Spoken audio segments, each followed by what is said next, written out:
610 AM and 102.1 FM. News Talk KVNU.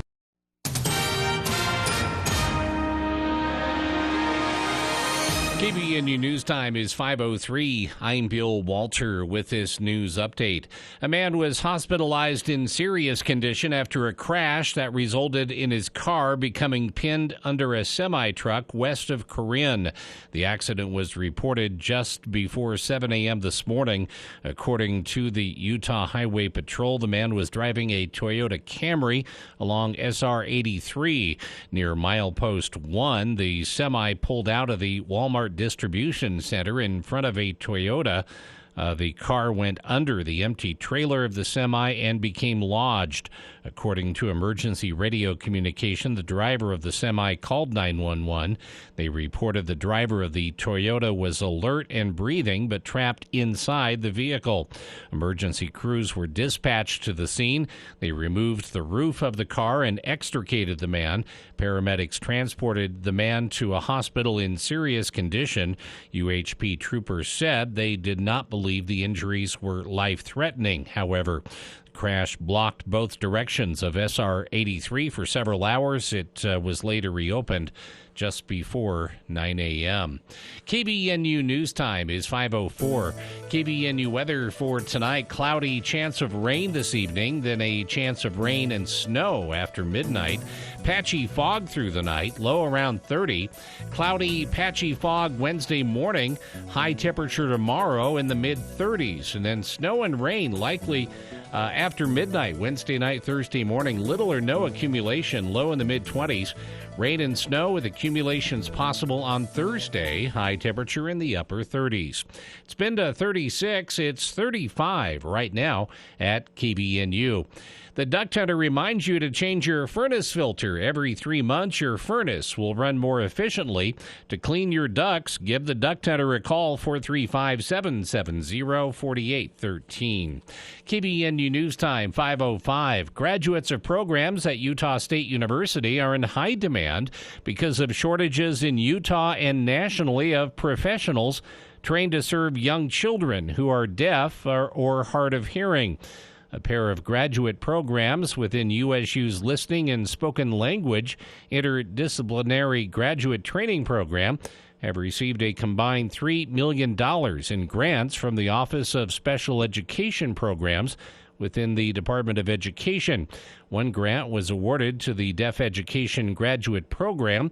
The other went to Speech Language Pathology and Pediatric Audiology graduate students for the next 5 years. Starting in the fall of 2023, deaf education students began working under the current grant, and the second grant, focusing on speech language pathology and pediatric pathology, begins in the fall of 2024. USU applied for these funded grant programs within the Emma Eccles Jones College of Education and Human Services under the Communicative Disorders and Deaf Education Department. And a large plume of black smoke could be seen for miles after its storage facility caught fire in Weber County. The incident affected traffic on Wall Avenue near the Highway 89 intersection in Harrisville a short time before 5:30 p.m. on Monday, according to UDOT. Chief Chris Maxfield with Northview Fire Department said a report suggested a lit cigarette sparked the fire, leading to a response from multiple fire departments. Maxfield said 2 units were considered a total loss and smoke damage impacted all 28 units at the facility. The incident remains under investigation. KBNU News Time is 5:07. For more details on these and other stories, visit CashValleyDaily.com. Finding effective and affordable insurance solutions can be stressful. This is Matt Robbins with Quality First Insurance. As a kid growing up, my father, Gordon, took care of my insurance, and I knew I never needed to worry. I was covered. I've continued to provide that same service for my clients at Quality First. My team of experienced agents work hard to ensure every customer gets the help they need. Let's sit down and take the stress out of your insurance. Call us today, 435-752-0101. Hello, Cache Valley. This is Tom Hale at Blue Sky Restoration, formerly ARS. Remember, got a mess? Call ARS. We want to let you know that here at Blue Sky, we still have the same great staff, we provide the same excellent service, and are ready to help you in your time of need with water mitigation, mold remediation, or a fire. From Blue Sky Restoration, thank you for trusting our staff and myself for over 35 years with your disaster needs, and we will continue to be here for you.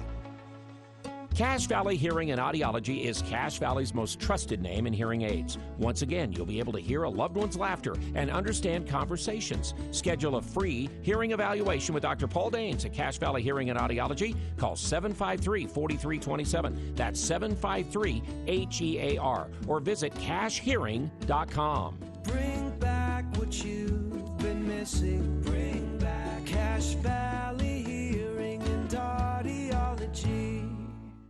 Every question is a great question at Adams Wealth Advisors. Do we have enough money for retirement? Can we finally plan that trip? With the ups and downs of the economy, are our portfolios recession-proof? This is Craig Adams. At Adams Wealth Advisors, we are here to help you receive peace of mind whether you've done a lot of planning or a little planning. Count on our team at Adams Wealth Advisors for honesty, professionalism, and integrity. Visit AdamsWealthAdvisors.com or call 752-1702 to schedule a time with an advisor today.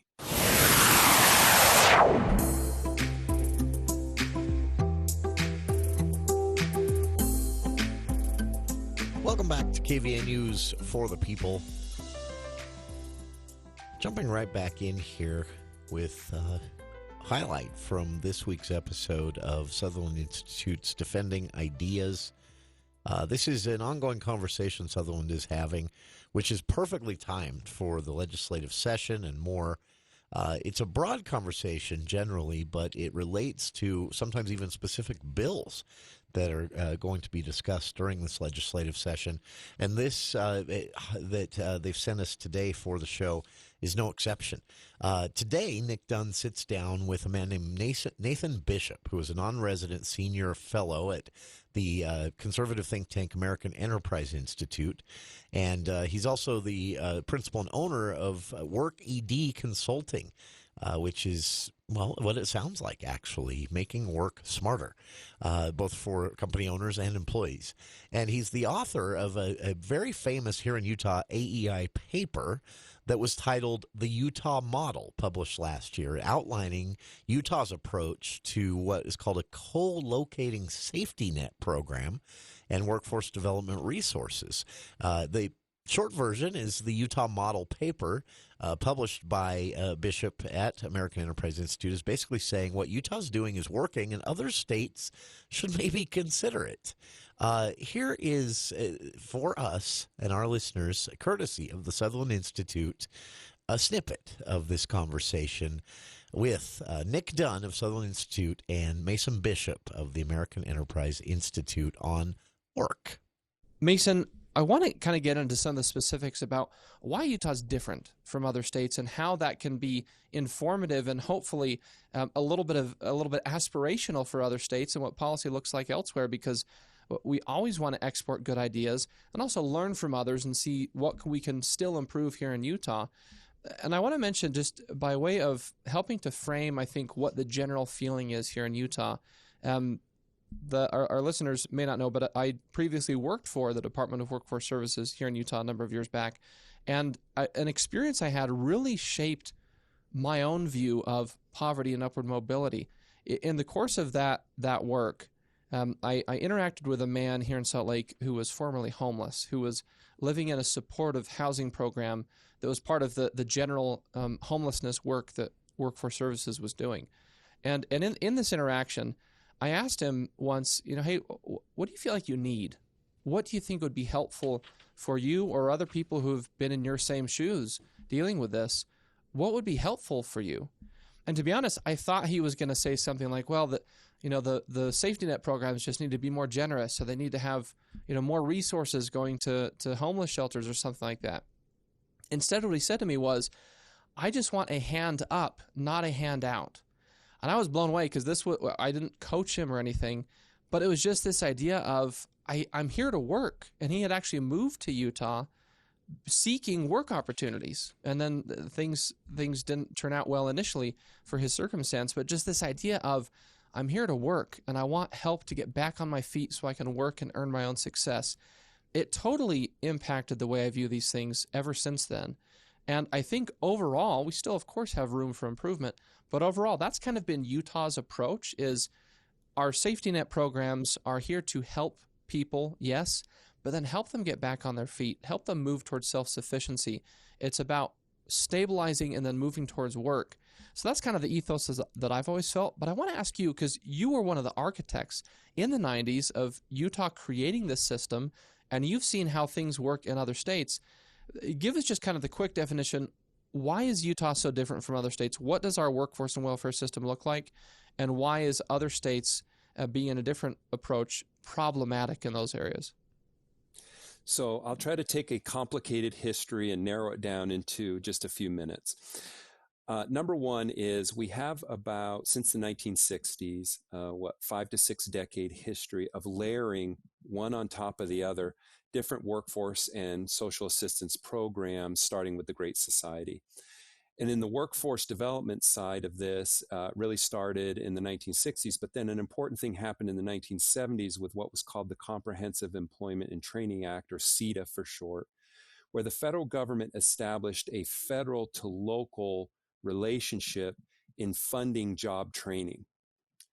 That legacy exists to this day, and it in some ways is fundamental to part of the challenge we face. Because for the most part, the other federal employment and social assistance programs come to states, and the governors and the state legislatures determine how those services are delivered. So if you might imagine, let's say 15 or 16 different programs coming from the U.S. Department of Labor, Department of Education, Health and Human Services, in the billions of dollars and then millions in the case of each individual state, coming to those states in these different siloed pots of money, and then saying to the state, okay, you now need to take this and figure out how these are delivered to people. And oh, by the way, we're going to create a lot of rules around each one as to how you deliver it. Then what happens is states are essentially handcuffed. And so what I like to say, the difference essentially between Utah and most places is that in Utah, I can go to any community, and what we created in the 1990s with the Utah Department of Workforce Services is one location to access the wide menu of services that the federal government and the state government funds around employment and training. And as you mentioned, Nick, the supportive services like housing and other things you need to get to work. Whereas if I go to almost any other community in any other state, I have to go to 3 or 4 locations because those siloed programs are delivered through siloed services at the state and local level. So Mason, essentially, to put it in terms for sort of a normal person on the street, if they find themselves down on their luck and they need help, in other states, as I understand it, and correct me where I'm wrong here, in other states, I would go to a government entity for, say, food stamps or cash assistance or kind of whatever just the temporary stabilizing program is, and I would go there and they would give me, help to stabilize my situation. But then if I also wanted help, upskilling or finding a job, I just say, hey, I lost my job. I need some help for a few months until I can get back on my feet, but I want to find a new job. I have to go to a completely different government agency in other states to be able to get that workforce training or workforce connection. Whereas here in Utah, it's all the same. I go to one entity, Department of Workforce Services. If I'm eligible for safety net programs, they will help me get plugged into those so I can stabilize the situation for my family. But then also as part of that, they say, okay, let's also get you on your job search efforts or upskilling. There's a number of programs they connect folks with. Is that the correct summation? And if so, explain to our folks why that's so impactful, why having one place to go makes a huge difference for people trying to get out of poverty or just trying to get back on their feet. Yeah, well, the first thing I always try to think about, Nick, is people who are in those kinds of situations in the first place. People who are laid off due to government shutdowns during COVID. People who grew up in a home or a community where educational attainment was not something that was just naturally occurred, that maybe I grew up in a community where a high school diploma was enough to have a decent job, and now all of a sudden it's not. Or maybe I found myself in a dysfunctional situation with a relationship that left me on my own with a couple of children. In all those kinds of cases, people are at some of their most vulnerable times in their lives. And what we make them do is navigate a maze of office locations, websites, applications, case managers at some of the most vulnerable times of our lives. It actually sometimes makes me angry when I think about it, to be honest with you, because it's just not the way it's supposed to be. Again, that was a conversation with Nick Dunn of Sutherland Institute and Mason Bishop, who is a non-resident senior fellow at the American Enterprise Institute and author of a paper from last year called The Utah Model, outlining why Utah's approach to social safety net programs is working better than in other Western states. And our workforce development resources are having better success as well. And it shows you how, something so simple as just consolidating offices into one location can actually help people find work and then stay in that job or that career. Nick Dunn himself, we actually met him here on the show when he was working with Workforce Services. He knows this environment. He was part of the group and the team that actually modeled this and got lawmakers to pass legislation when necessary to make this possible. And it's working. It's a really cool thing to see, and I'm glad AEI, American Enterprise Institute, a conservative think tank, is giving us a little bit of a spotlight. Fascinating conversation. You can hear the full hour of their discussion at Sutherland Institute's website, sutherlandinstitute.org, or go directly to defendingideas.org for their weekly conversations. And thanks again to Nick Dunn and crew for sending us a little snippet just for our show again this week. We'll be back with more of KVNU's For the People right after this.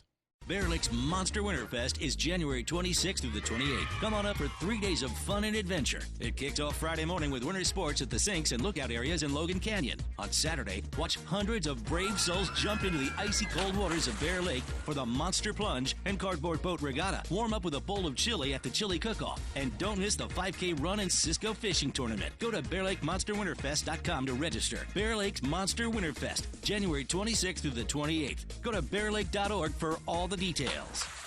The Above and Beyond Salute. My name is Kirk. My name is Will Feelright. Each week we like to recognize people who go above and beyond. We give them a $40 gift card to Firehouse Subs, and this week it's you, man. Oh, that's awesome. Yeah, this anonymous individual said you do the best job keeping the streets clean and safe. A lot of that is often done early in the mornings and late at night while the rest of us are in bed. Oh, well, I appreciate that. Thank you. And I just want to give a shout out to all the state, county, and city plow drivers that are out keeping the roads safe. The Above and Beyond Salute, sponsored by Firehouse Subs on News Talk KVNU.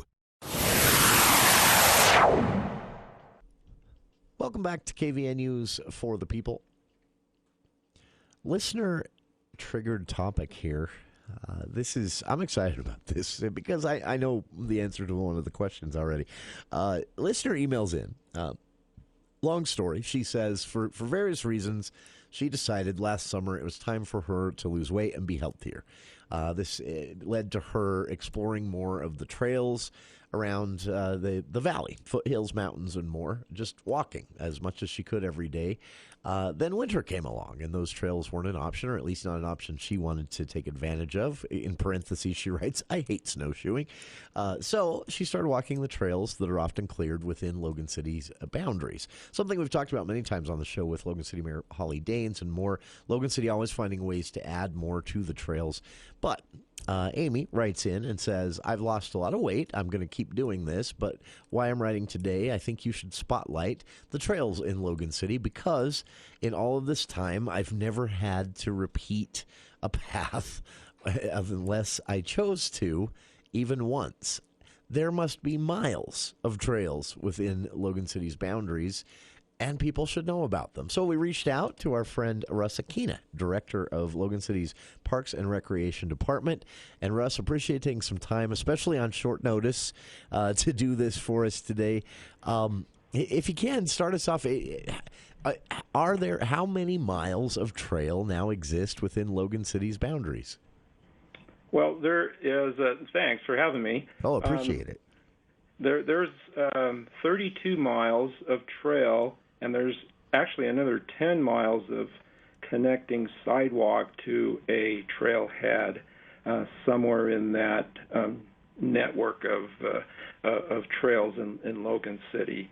And within some of our parks, we have these connecting loops that the public can also enjoy if they weren't going, from one destination to another and just wanted to pull into a park and walk a trail. So there's a loop trail, that is. So there's different varieties of things that can be done. That is amazing. This is when you put it in that perspective. It's just honestly reflective of a clear focus of the city, right? It is, and it's been over a pretty long period of time.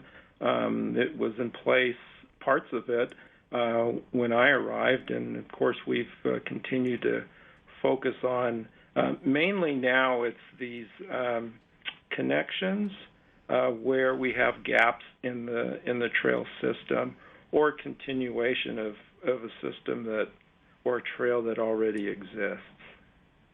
That is now. Of course, this connects in ways with county efforts and even efforts of other cities to expand this even further. But Logan City, I assume you had to get pretty creative. Logan, in a lot of areas, is a crowded city, built out in a lot of places, and yet I know that you've been able to get trails through some of these areas, connecting parks as well, right? Right. And so, one of the things for us that we look at in terms of the city's trail network is the idea to connect parks with trails. And as you're saying, in terms of having to be creative, sometimes it's also a matter of being patient. A lot of these things that the public can enjoy now partly comes in because of resources made available, and we've been really blessed with the county RAPS tax program, because that's been one of our main resources for trail construction, trail development, and so it's a great thing that Cache County is doing. We also have some state grants that have been instrumental in helping us to move things along. But it does take time, and when it does involve private property, we're in different levels of contact and communication with private property owners in terms of knowing how they feel about it and whether something like a public trail could take place. But it's not always the case. For listeners out there, if you want to see, literally what we're talking about here, check out the brochure. You can download this at the Logan City website, loganutah.org. There is a public trail, Logan City Trail Guide and brochure. It'll show you, the actual map of all of the different trails, how they connect. And as Russ has explained here, this hasn't come easy. This hasn't come by accident. This has been a focus of the city.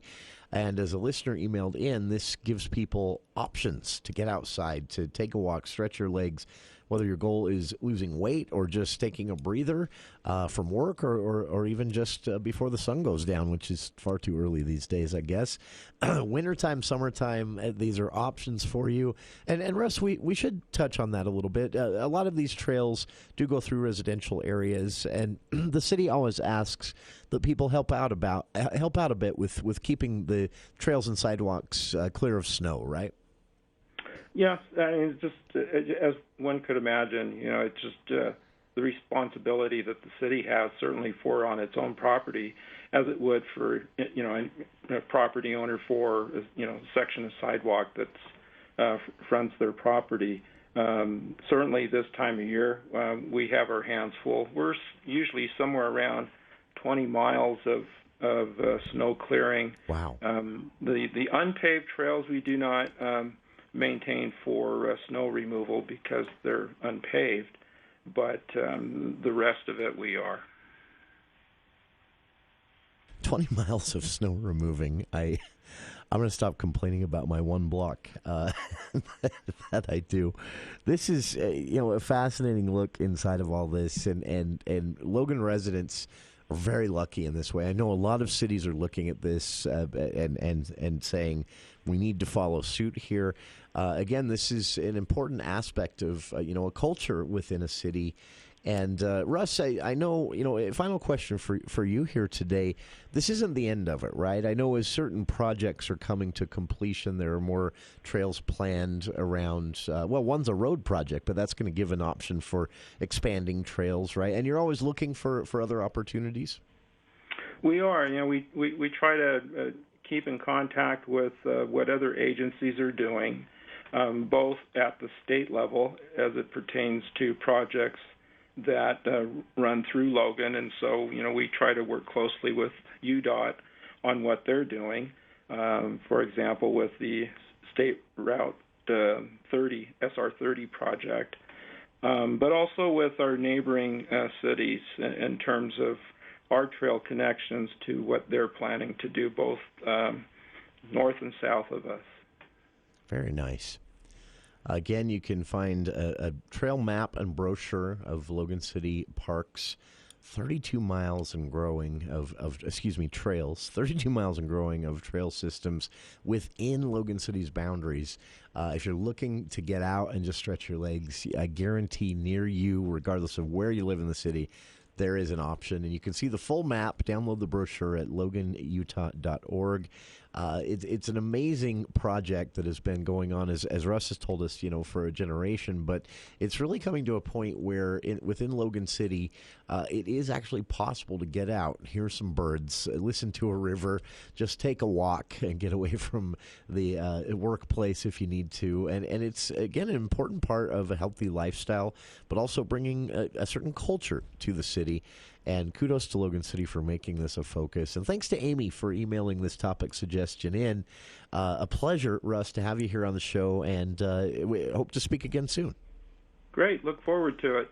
Appreciate your time today. Appreciate our listeners' time as well. Our guest again, Director of Logan City Parks and Recreation Department, Russ Aquina, will be back with more of KVN News for the People right after this.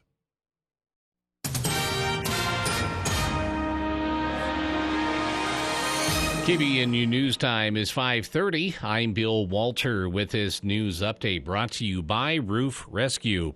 A former candidate for the Logan Municipal Council is being bound over for trial after law enforcement allegedly found her in possession of a large amount of drugs and cash.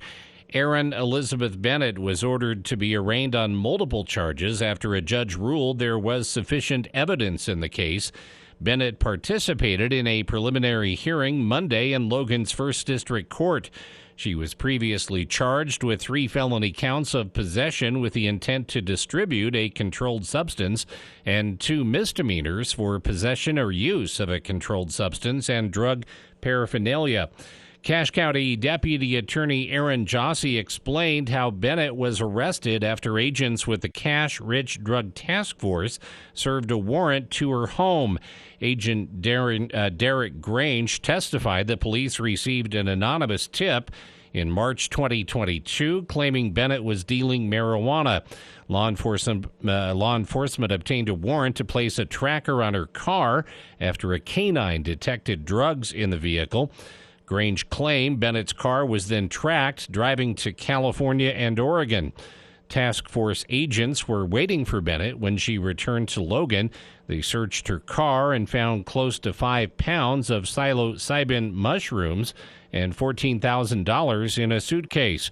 They later obtained a warrant to search her home, where they found 300 doses of LSD and several marijuana plants. Grange testified that some of the drugs appeared to be packaged for distribution. According to court records, Bennett was arrested and booked into the Cache County Jail in August 2022. She was later released after posting $5,000 bail. The case has been postponed several times. Judge Spencer Walsh said prosecutors had presented enough evidence to bind Bennett over on all charges. He ordered her to appear for an arraignment hearing February 5th. Bennett was one of 6 candidates to run in the November 2023 general election, vying for 3 open seats on the Logan Municipal Council. She came in last, getting just 7% of the votes. During a debate, she spoke about her life as a recovering drug addict. Utah Governor Spencer Cox has joined 16 other Republican governors in opposing a proposal from the Biden administration that would increase the number of electric vehicles in the U.S. The proposal put forth by the president hopes to make electric vehicles at least 2/3 of all new car sales by 2032. In a letter addressed to the president Monday, Cox and the other governors asked Biden to change course and allow American consumers to maintain choice in the types of vehicles they choose to drive. The governors say such a switch does not reflect the will of consumers and that it would also penalize automobile retailers. The Environmental Protection Agency says the electric vehicle proposal, along with others, would cut 10 billion tons of carbon monoxide emissions through 2055, according to The Hill, saying they're not opposed to electric vehicles as a whole. The governors in their letter say the current costs and battery requirements are untenable for today's car buyers. They say the lack of strong demand makes electric vehicles prohibitively expensive for Americans. A proposed law aims to bring more depth to sexual assault investigations. The bill, if enacted, will set a standard baseline for all sexual assault investigations. The new bill seeks to establish best practices for sexual assault investigations across all law enforcement agencies. They believe this would increase survivors' trust in having their stories heard and believed. Representative Angela Romero, the bill's sponsor, emphasized that the bill is not about criticizing current investigative methods, but about enhancing them. She noted the challenge of prosecuting sexual assault cases, especially given that, according to the FBI, rape in Utah is 30% higher than the national average. The legislation also includes a requirement for law enforcement agencies to report their investigations to ensure compliance. The bill, which includes training for new law enforcement hires, is set to become law on May 1st, if passed. And keeping a family fed is not cheap. A new report compares how much Utahns spend on groceries to the rest of the country. Information from the U.S. Census Bureau reveals that on average, people in Utah spend more on groceries than most others in the country, especially true for families with children. The average family in the U.S. spends $270 a week on groceries. Reports show Utahns spend the 11th most, with a weekly grocery bill of $278. California and Nevada have the highest grocery costs, each spending more than $290. Families with children spend even more. The report shows weekly grocery costs of $332, which the Census Bureau says is 41% more than families without kids. The cheapest state for groceries is Wisconsin, with spending about $221 a week, about $75 less than California.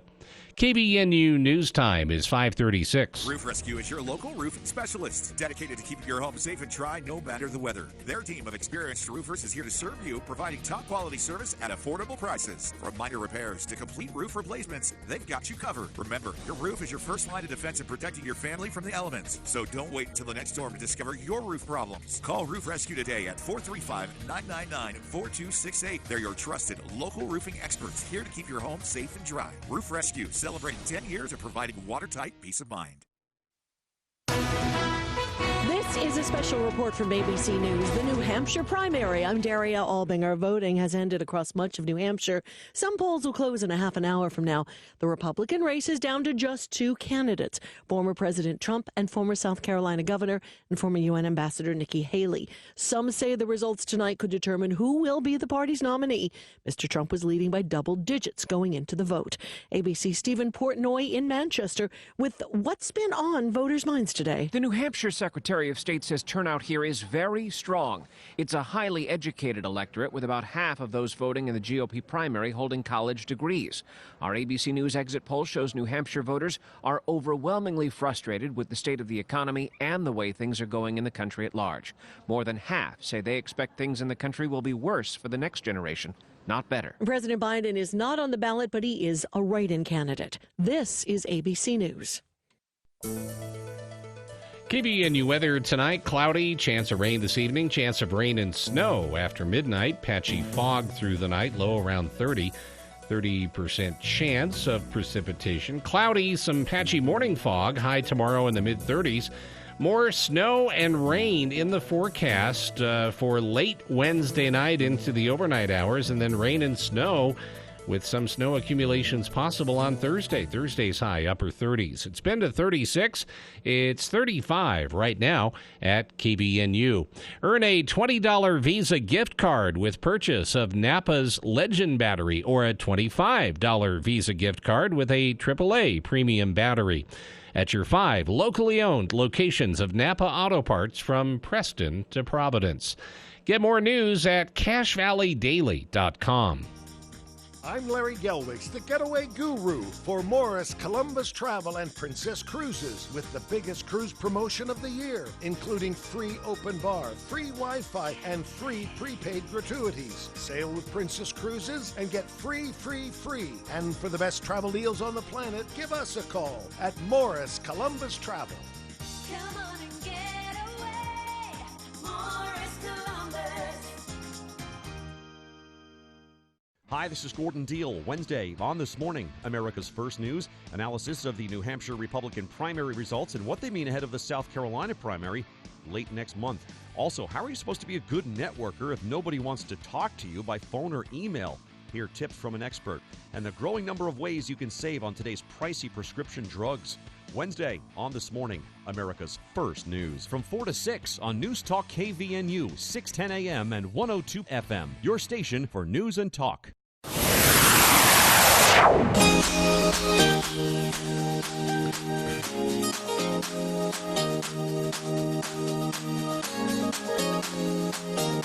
Welcome back to KVNU's For the People.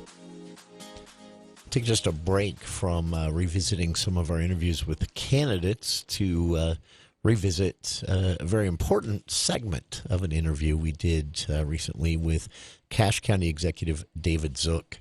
The reason this was, the entire conversation was fascinating, and I recommend you listen to the full thing from our interview with Cache County Executive David Zook on our podcast. But this one segment was one that answered some questions that we've been getting a lot here at the station from listeners, because it's pretty big news, admittedly, when a clerk is Cache County clerk placed on administrative leave, and also his assistant director of elections also placed on administrative leave, and then an investigation begins. An investigation being conducted by the Cache County Attorney's Office, working with the state elections office, who apparently flagged whatever the issues were in the first place. And then, of course, we now know, after the filing period came and went, that the Cache County clerk, David Benson, has not filed for re-election to continue to fill this seat. What all this is about is still kind of a mystery, but Mr. Zook said we should have some news by the end of this week. But here's what he had to say in response to questions we get from listeners, which is basically, what's going on here? We're still working on the investigation, and just to be clear, there are a couple of pieces to this. The Lieutenant Governor's office brought to our attention some concerns. They actually brought them to the attention of David Benson, our clerk, and he decided at that point to proceed with putting himself and his 2 election workers on administrative leave, so they'd be removed from the situation. And that's a standard practice to make sure that an investigation can move forward without any undue influence. Sure. And it's not necessarily an admission of guilt or an indication that we think anybody's necessarily guilty. It's just a standard practice to make sure that the investigation can proceed in the best manner possible. So that's what he did when he was approached by the staff from the Lieutenant Governor's election office, and then our attorney's office, our county attorney's office, began the investigation in coordination with our Human Resources office, and the Lieutenant Governor's office has been looking at overall election operations, and I think they're going to issue some kind of a report about things that could be done to improve recommendations about how the election could be run in a better way. So I expect some kind of a report from them with some suggestions. And as far as the rest of the investigation that's being conducted by our Human Resources and attorney offices, that should be done fairly soon. We think it's moved along fairly quickly. At first, we thought it could take a little longer than it has. It's been moving along a little better than we anticipated initially. Sure. And we hope to be done with that soon and to be able to move forward with the things that we need to do. And so in relation to that, one of the staff members is back in the office, and Mr. Benson, as of this Monday, came back into the office, and he's been working there in the office.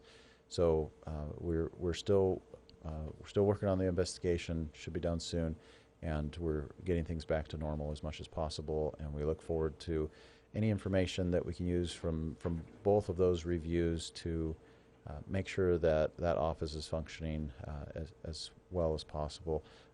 Mr. Benson his office is up for election this year. He did not file to run for re-election, so at the end of this year he will be done with his service in that position.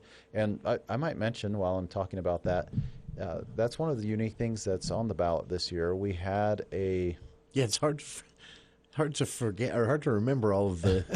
Yeah, it was a tumultuous year last year. We had a change. The county council adopted a change to that office. Currently, that office that Mr. Benson serves in is the county clerk and auditor. And it's not always been that way. Those are technically two separate offices under the law, two separate county elected offices normally.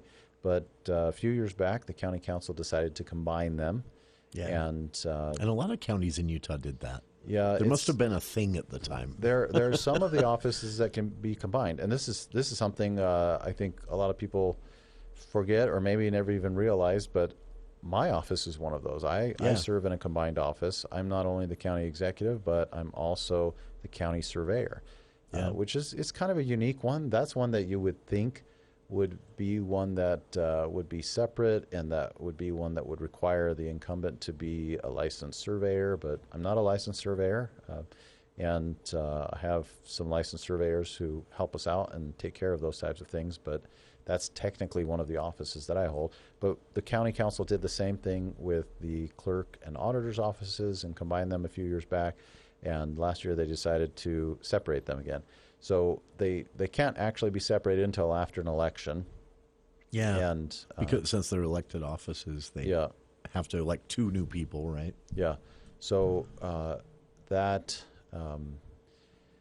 office currently is filled by Dave Benson, who's filling out the first 2 years of Jess Bradfield's term. Jess Bradfield was elected to a full 4-year term there.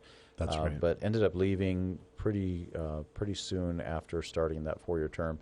And the law says that somebody comes in, and if in that case that somebody comes in, serves for until the next general election when they could be replaced, and that's going to be this year's election. So Dave Benson will have served until the end of the first half of Jess's term. And then have an election for there will the be remainder. Yeah, there will be an election for the remaining 2 years. But when that election happens, it will be an election for separated clerk and auditor offices.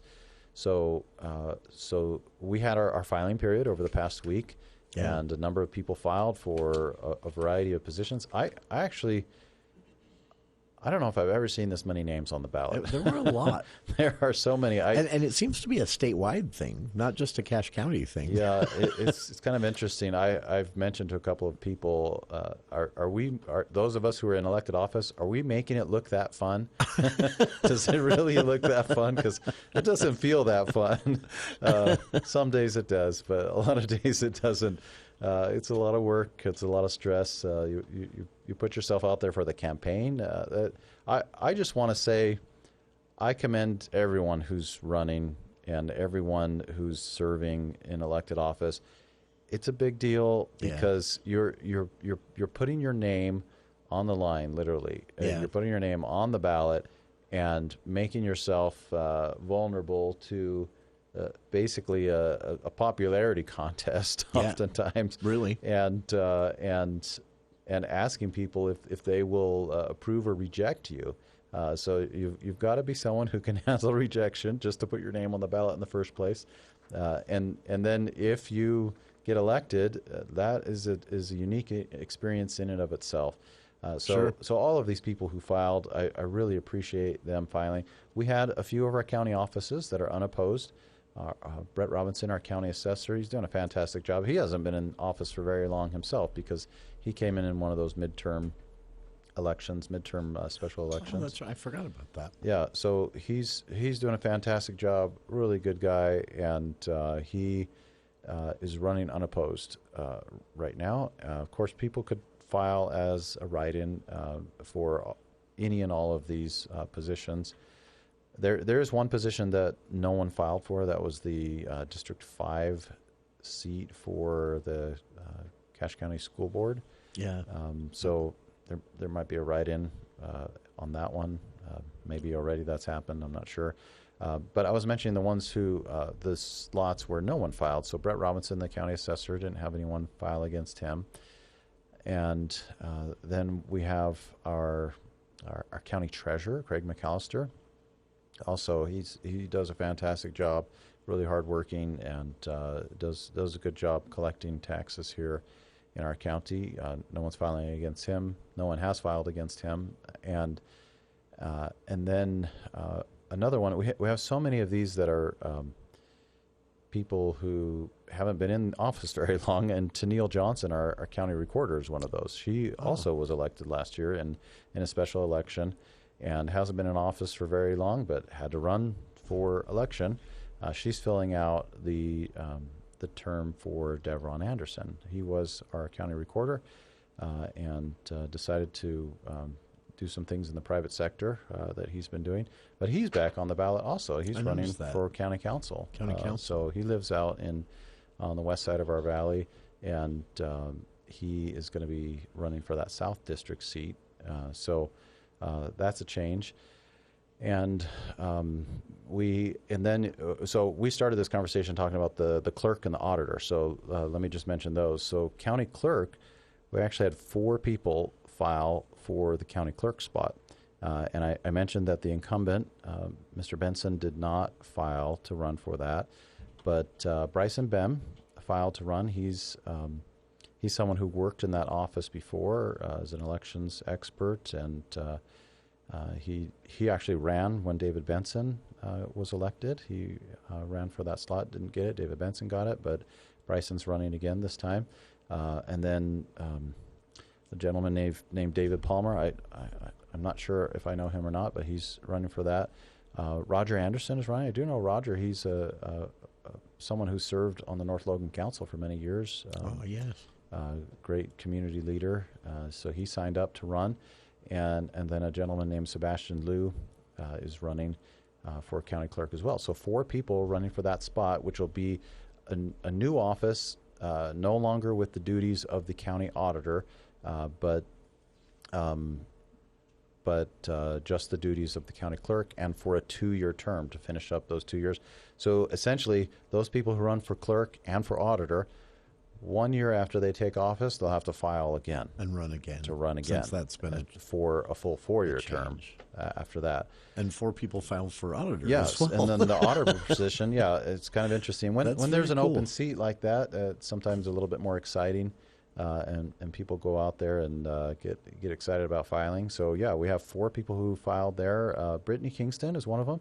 I know her very well. She actually works in that office right now. I've had an opportunity to work for her the last few years, and she's one of our financial experts in that office. She has some experience. Really knows her stuff, and great person. She would do a fantastic job. Diana Schaefer too also works in that office. Been there for many years in that office. Works on the tax side of things in that office. Wow. Very knowledgeable as well. Been a great help to me over the years in helping me to understand some of the tax practices and things like that. And then Dirk Anderson is also running. I happen to know him the best out of all of these people because he's my chief deputy county executive.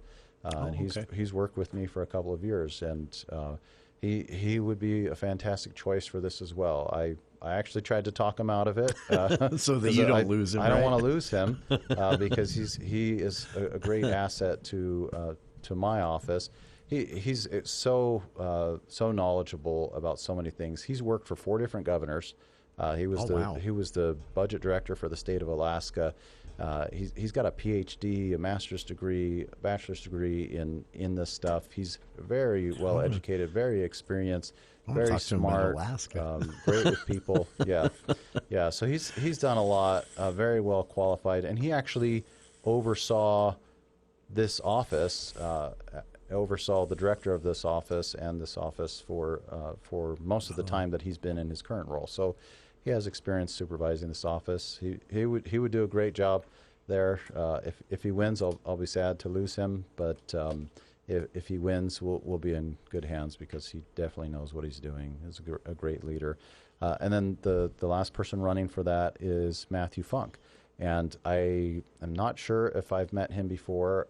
I believe he's a justice court judge up in Richmond, and yes. maybe one of the other communities too. That's where I've seen the name. And he's an accountant, is what I understand. So it sounds like he has some financial experience too. So it looks like all 4 of the people running for this have some type of financial experience, and I'm sure we'll be in good hands after this election is done. So those are a few of the unique ones. Oh, and I should just mention that auditor is over the county's finance department. Yeah. And that's their primary role there. So that's why I'm mentioning the financial experience that each of them have and how that's important, because they will be responsible for the county's finance department. That was, again, Cache County Executive David Zook giving us an update on the investigation into the Cache County clerk and his second in command. The clerk has not filed for re-election. Filing date has come and gone the first week of the month here. But that investigation continues, and as County Executive David Zook told us, we should be getting some kind of a report on that from the County Attorney's Office, working with the State Elections Office in that investigation soon. So, and then an update on every one of these local races. It is the year of candidates, to say the least, and we'll continue recapping the candidates so far here on the show right after this. Hi, this is Congressman Mike Simpson. Thanks to President Biden's failed immigration policies, security on our southern border is the worst we've seen in decades. Record-high migrants encounters, unprecedented levels of immigration, and the deadly flow of fentanyl entering our country is more than a crisis. It's a catastrophe. That's why I'm proud to have voted yes on H.R. 2, the Secure Our Borders Act. You can count on me to vote in favor of legislation that secures our border and puts our national security first. Paid for by official funds authorized by the House of Representatives. Wednesday edition, Clay Travis, Buck Sexton Show. It's the day after the New Hampshire primary. What did we learn? What do we expect? Could we have some breaking news during the course of the show? Perhaps. Plus, Buck. We've got Julie Kelly joining us to talk about the latest on all things Trump legal and January 6th prisoner related. She'll break down something very interesting for us, but you'll have to tune in to see on Clay and Buck. 10 to 1 on News Talk KVNU, 102 FM and 610 AM. What if the second deadliest cancer in men and women could be prevented? Would you try to avoid the pain? And what if you could protect yourself without leaving your home? Colorectal cancer is highly preventable. Screening is important, safe, and most people have options. Ask your doctor which screening test is right for you. Learn more from the Colorectal Cancer Alliance at getscreened.org. In the vast ocean, there was room for only one victor. Polar broadside, men! Brace yourselves! Many would never come back.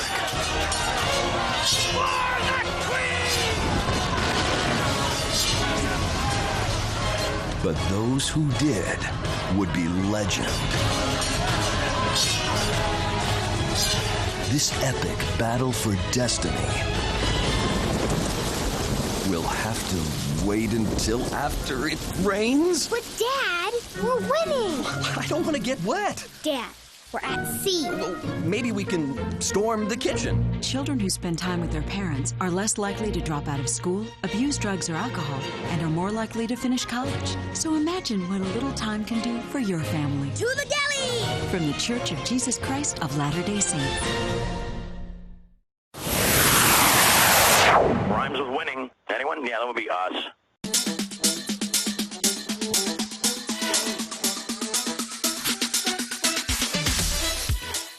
That is our time for today. Thanks to everyone for tuning in. Please join us again tomorrow. We'll be live for the first time this week. I'll be back from the film festival and hopefully rested up for tomorrow's show. We'll see. We'll have our first of this week live legislative update with the Senate press briefing and more. And, of course, there's still yet some races and candidates to get to. So you've heard the recap yesterday and today. Tomorrow we'll get right back into it with the candidates we haven't visited with yet, and more from Capitol Hill as the legislature gets into midway of week 2. Dun, dun, dun.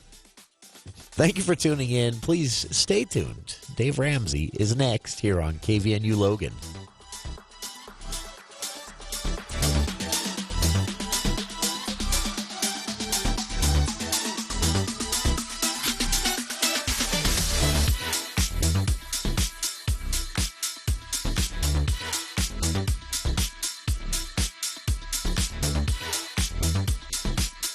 News Talk KVNU, Logan, the home for Logan High basketball.